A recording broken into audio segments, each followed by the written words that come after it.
دکھاتا رہا ہے، کمرے سے نکالتا رہا ہے، وہ بھی تو اسے پارکنگ ایریا میں چھوڑ کر آتا رہا ہے۔ تیزی سے بھاگتا دوڑتا ذہن رک گیا تھا، سوکھے پتے کی طرح لرزتا دل تھم گیا تھا۔ ہمت مجتمع کر کر اسے سر اٹھایا، لب بھینچ کر فارس کی آنکھوں میں آنکھیں ڈالیں تاکہ اسے یہ تاثر دے سکے کہ وہ ہرگز اس سے خائف نہیں۔ فارس اگلے چند لمحے تک اسے دیکھتا رہا اور پھر وہ بھی ڈٹ کر کھڑی رہی۔ تھپڑ کی سزا ڈائریکٹ مجھ سے پوچھ لو۔ بالآخر اس نے خاموشی کا قفل توڑا تھا۔ سزائیں غلطی کی ہوتی ہیں اور میں نے کوئی غلطی نہیں کی۔ یعنی تمہیں کوئی پچھتاوا، کوئی احساس نہیں؟ جنت نے آنکھیں پھیلا کر اسے دیکھا۔ یہ پچھتاوے اور احساس کی بات کون کر رہا ہے؟ کس بات کا پچھتاوا؟ لہجے میں قہر بھر کر پوچھا تھا۔ شاید تمہیں یاد نہیں، دوبارہ دھکیلا تھا تم نے مجھے، دوبارہ انگلی اٹھا کر دکھائی تو پھر دور کیوں نہ ہوئی تم؟ اوہ ہاں، یاد آیا، تمہیں ڈر تھا کہیں تم بیوہ نہ ہو جاؤ۔ فارس کا لہجہ استہزائیہ ہوا تھا۔ جنت کا چہرہ مارے خفت کے سرخ ہو گیا تھا۔ کاش وقت اسے پیچھے لے جائے، وہ ہسپتال میں سیب کاٹتے ہوئے خود کو ایک عدد تھپڑ سے نواز سکے۔ اے کاش، اے کاش! ہاں، مجھے اپنی فکر تھی اور بہت زیادہ فکر تھی۔ تمہیں اس سے کیا؟ ڈٹ کر جم کر ایک بار پھر سر اٹھا کر گھرائی، جیبوں میں ہاتھ ڈالے ذرا سا سر جھکا کر وہ بمشکل کندھوں تک پہنچتی۔ جنت کمال کو اگلے چند لمحوں تک دیکھتا رہا، پھر سر جھٹک کر جانے کے لیے مڑ گیا۔ اس کا رخ آفس روم کی طرف تھا، گویا وہ اپنے کسی کام سے ہی نیچے آیا تھا۔ ایک سرد نظر اس پر ڈالتی وہ زینت طے کرتی کمرے میں چلی گئی تھی۔ اس نے تکیہ اور کمبل اٹھایا اور پھر تن فن کرتی سٹنگ ایریا میں صوفہ کم بیڈ پر جا سوئی۔ تیور بگڑے ہوئے تھے، جبڑے بھینچے ہوئے تھے اور آنکھوں میں غصے کے ساتھ ساتھ بے نام سی خفگی لہرا رہی تھی۔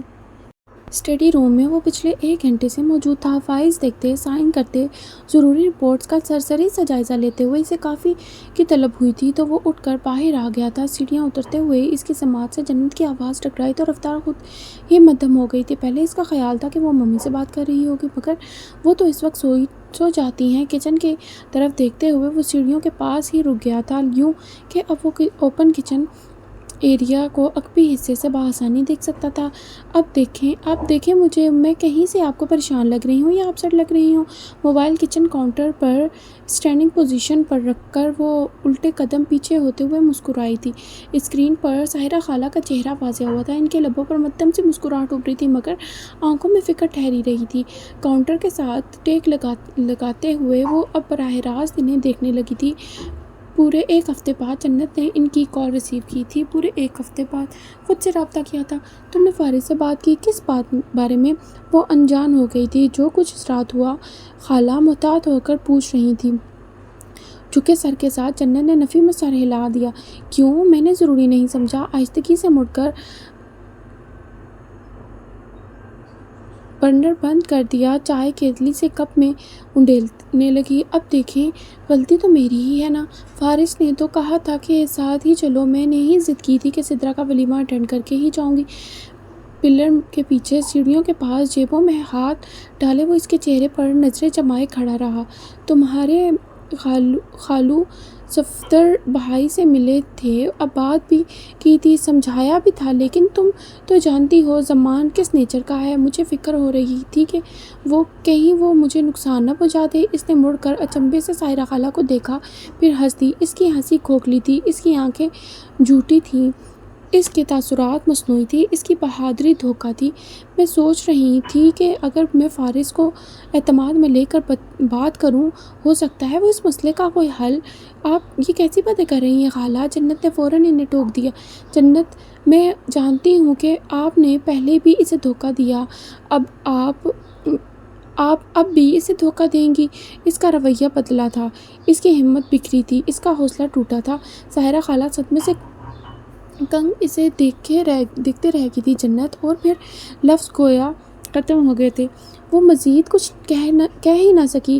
وعدہ کریں آپ ایسی کوئی بھی بات نہیں کریں گی، کبھی بھی نہیں، اس نے 2 ٹوک لہجے میں کہہ دیا تھا۔ ساحرہ خالہ اسے بے بسی سے دیکھ کر رہ گئی تھی۔ میری زندگی میں سب نارمل ہے، میں نہیں چاہتی کہ پھر سے کوئی طوفان اٹھے اور میرا تماشا بنے، لیکن زمان چپ نہیں بیٹھے گا۔ ساحرہ خالہ کو بس یہی فکر تھی۔ جنت نے آگے سے کوئی جواب نہیں دیا، نہ پریشان ہوئی تھی، نہ خوف کا اظہار کیا تھا، ایسے جیسے یہ مسئلہ کوئی مسئلہ ہی نہ رہا ہو۔ تمہیں شادی اٹینڈ کرنے کے لیے فورس کرنا ہی نہیں چاہیے تھا۔ کافی دیر بعد جب وہ کچھ نہ بولی تو انہوں نے کہا، آپ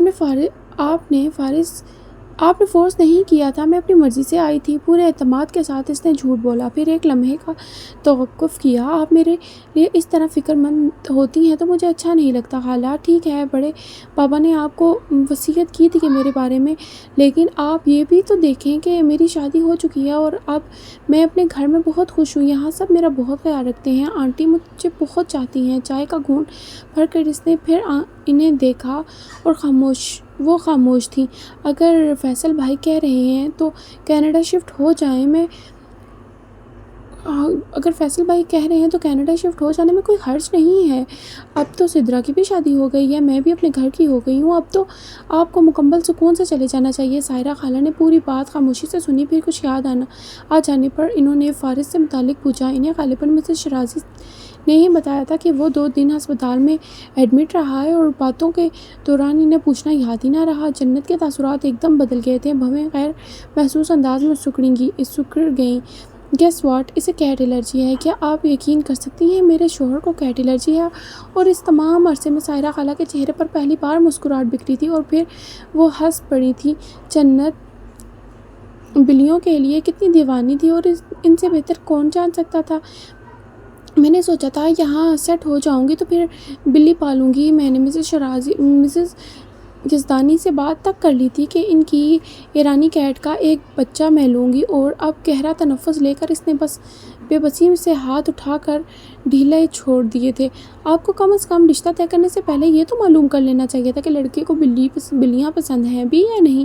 وہ اب ان سے خفا ہو رہی تھی۔ اتنا سیریس مسئلہ تو نہیں ہوگا جنت، وہ ہنستے ہوئے بولی۔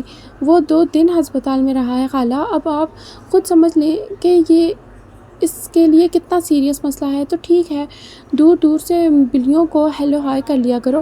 اب شوہر کے لیے اتنا تو کرنا ہی پڑے گا۔ خالی کپ سنک میں دھوتے ہوئے جنت نے ذرا سی خفگی کے ساتھ انہیں دیکھا۔ آپ کو میرا غم نہیں لگ رہا ہے؟ نہیں بچے، میں آپ کے غم میں برابر کی شریک ہوں، وہ ہنس دیں۔ اچھا، یہ بات کسی سے شیئر مت کیجیے گا۔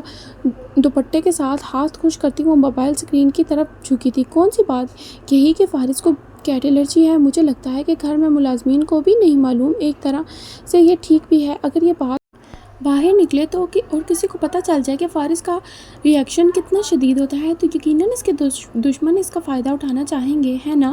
خالہ اس کی سوچ پر حیران رہ گئیں۔ یہ بڑے بڑے کاروباری لوگوں کے دشمن بھی تو بڑے بڑے ہی ہوتے ہوں گے نا؟ خالہ اس کی سوچ پر حیران ہو رہی تھی، اور یہ خیال ان کے ذہن میں ایک لمحے کے لیے بھی نہیں آیا تھا۔ اقصیٰ بھی سارا وقت میرے ساتھ رہی، لیکن میں نے اسے بھی بھنک نہیں پڑنے دی کہ وہ ہسپتال میں کس وجہ سے ہے۔ بہت محتاط انداز میں، سنجیدگی اور سمجھداری سے وہ ان سے بات کر رہی تھی، انداز پر اسرائیلیت لیے ہوا تھا۔ ہاں تم ٹھیک کہہ رہی ہو، انہوں نے اعتراف کیا، اور تب ہی قدموں کی آہٹ پر اس نے بے ساختہ سر اٹھایا، پھر گھوم کر کاؤنٹر ٹیبل کی طرف آئی، اور وہیں سے اس نے بہت آگے تک دیکھا مگر وہاں کوئی نہیں تھا۔ اچھا خالہ، آپ سے پھر بات ہوگی۔ ان کو الوداع کر کے اس نے کچن کی لائٹس آف کر دی، اور سیڑھیوں کی طرف جاتے ہوئے اس کی نظریں بے ساختہ ہی آفس روم کی طرف اٹھ گئی تھیں۔ دروازہ کھلا ہوا تھا، اور فارس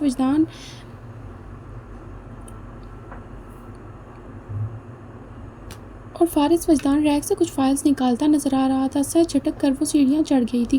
مجھے گرنے سے ڈر نہیں لگتا خان، میں 15 دن پہلے بھی پارکنگ ایریا میں گری تھی اور پھر خود اٹھ گئی تھی، اب بھی اگر گروں گی تو اٹھنے کی ہمت ہے مجھ میں۔ آفس چیئر پر بیٹھے ہوئے اس نے فائل ٹیبل پر رکھ دی تھی، جیبوں سے موبائل نکال کر نمبر ملاتے وہ مسلسل اپنی پیشانی مسل رہا تھا، اور بھی تاریخ کے ساتھ ساتھ شادی ہال کی تفصیلات سے آگاہ کرتے ہوئے اس نے عدیل احمد سے 10 سے 12 بجے کے درمیان پارکنگ ایریا کی CCTV فوٹیج طلب کر لی تھی۔ اس نے سارا دن خود کو مسز شیرازی کے ساتھ مصروف رکھا۔ کافی عرصے بعد اس کے اصرار پر وہ قدرتی مناظر کی ایک پینٹنگ بنا رہی تھی، اور اس کے اسٹوڈیو میں چھوٹے سائز کارپٹ پر بیٹھ کر وہ بھی کینوس پر ایسے ہی رنگ بکھیرنے لگی تھی۔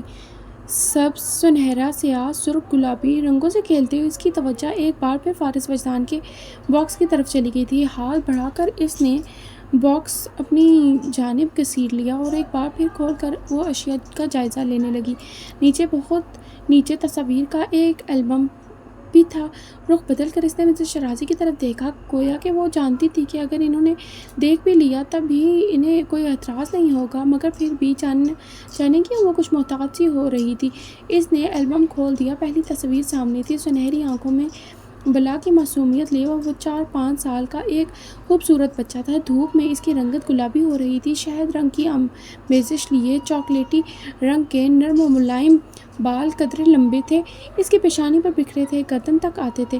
آنکھوں میں اشتیاق اور تجسس لیے وہ صفحہ پلٹتی گئی۔ بیڈ پر، الماریوں کے سامنے، درخت کے نیچے، سرسبز میدان کے وسط میں، رزلٹ کارڈ لیتے ہوئے، ٹرافی جیتتے ہوئے، کھیل کے میدان میں، گھوڑے کی پشت پر، 6 سے 16 سال تک کے فارغ وجدان کی تصویر اس کے سامنے تھی، مگر کہیں بھی وہ مسکرا نہیں رہا تھا۔ ہر تصویر میں وہ اکیلا تھا، ہر تصویر میں اس کے تاثرات بھی ایک سے تھے۔ فیملی کا کوئی ایک فرد بھی اس کے ساتھ نہیں تھا، حتیٰ کہ مسز شرازی کے ساتھ بھی اس کی کوئی تصویر نہ تھی۔ البم کے آخر میں ایک تصویر تھی، سرسبز باغ کا منظر تھا۔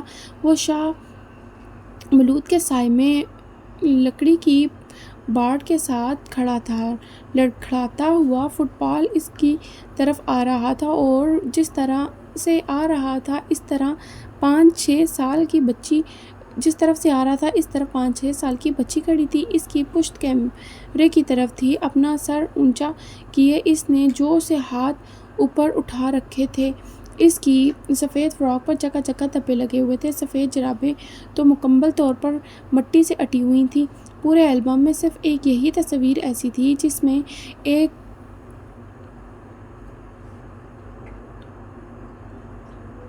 ایک لمحے کے لیے فارس کے لبوں پر مسکراہٹ نظر آ رہی تھی، زندگی سے بھرپور ایک خوبصورت مسکراہٹ۔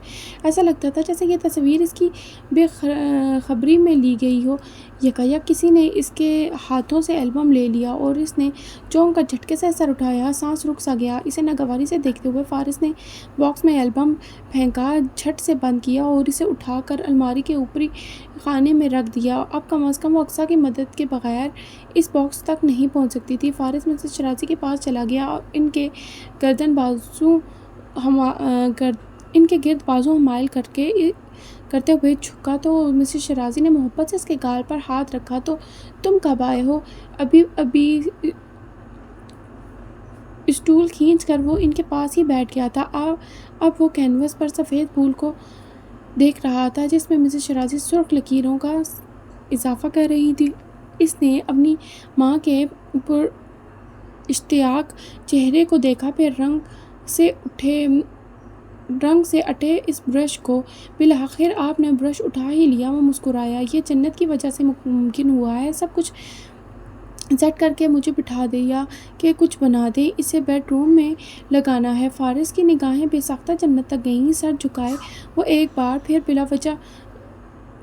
بلا وجہ کے رنگ پھیلانے لگی تھی، گویا کہ مجھ سے زیادہ اہم آپ کی بہو ہے، اس نے شکوہ کیا۔ جنت کے کان کھڑے ہو گئے تھے۔ مسز شرازی ہنسی، جیلس ہو رہے ہو تو کیا نہیں ہونا چاہیے؟ ہونا تو چاہیے۔ میں اپنی بیٹی کی کوئی بات ٹال ہی نہیں سکتی۔ اگر جو میں آپ کو آپ کی بیٹی کے کرتوتوں سے آگاہ کر دوں تو کیا آپ تب بھی اس کی کوئی بات نہیں ٹالیں گی؟ جنت کے چہرے کا رنگ فک ہوا تھا، آنکھوں میں خوف و ہراس پھیل گیا تھا۔ ہاں تب بھی نہیں،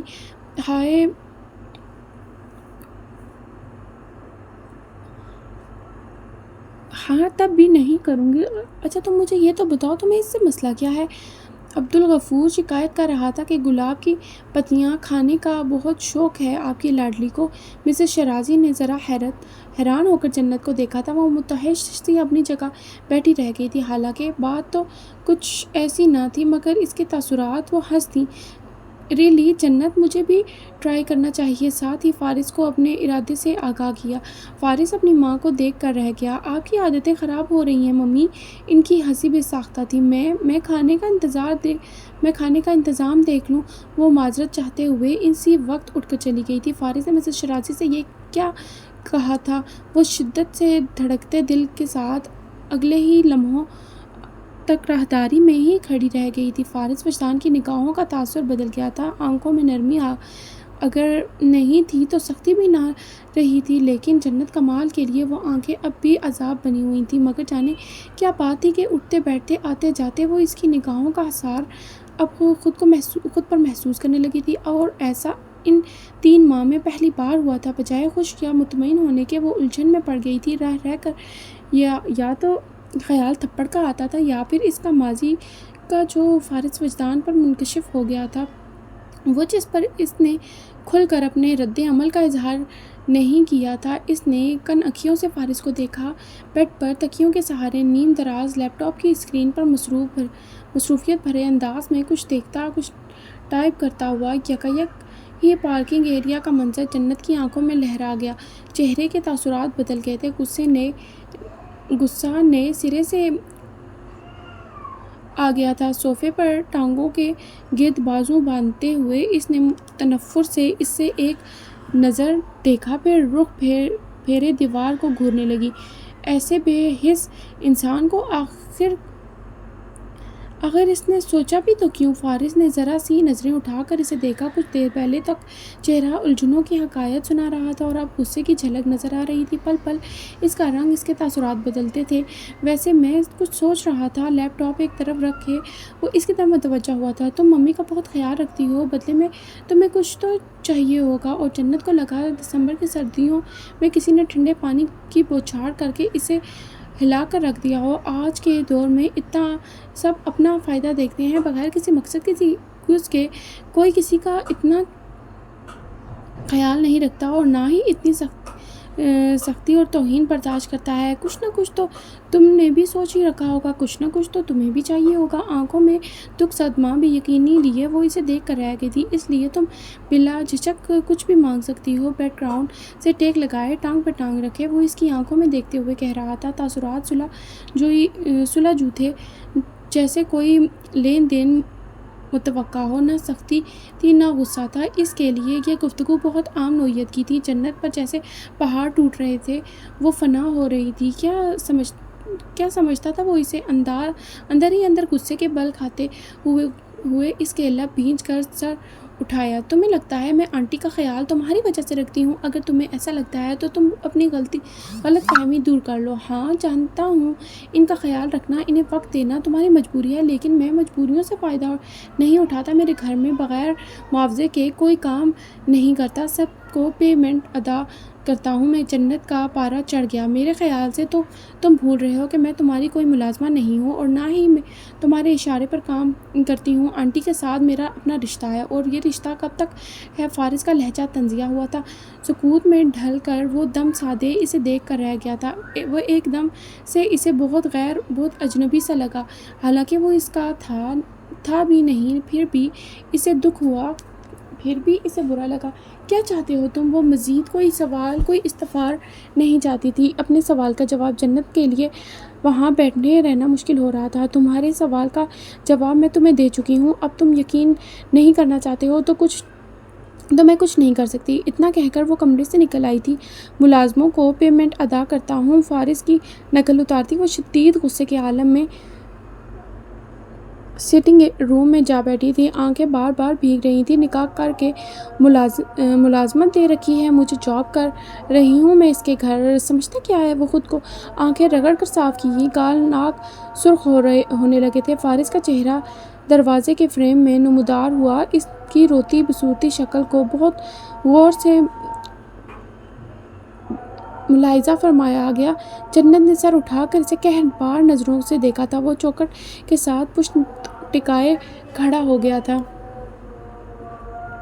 دونوں ہاتھ پینٹ کی جیبوں میں تھے، چہرہ متبسم تھا، آنکھوں میں وہی چمک جو جنت کمال کو ذلیل کر کے کچھ اور بڑھ جاتی تھی۔ ایک بار پھر سوچ لو، دبئی میں فلیٹ بھی دلوا سکتا ہوں۔ تم مجھے ذلیل کیے بغیر سکون سے طلاق دے دینا تمہاری بڑی مہربانی ہوگی۔ اور اس نے باقاعدہ ہاتھ جوڑے۔ لیکن میں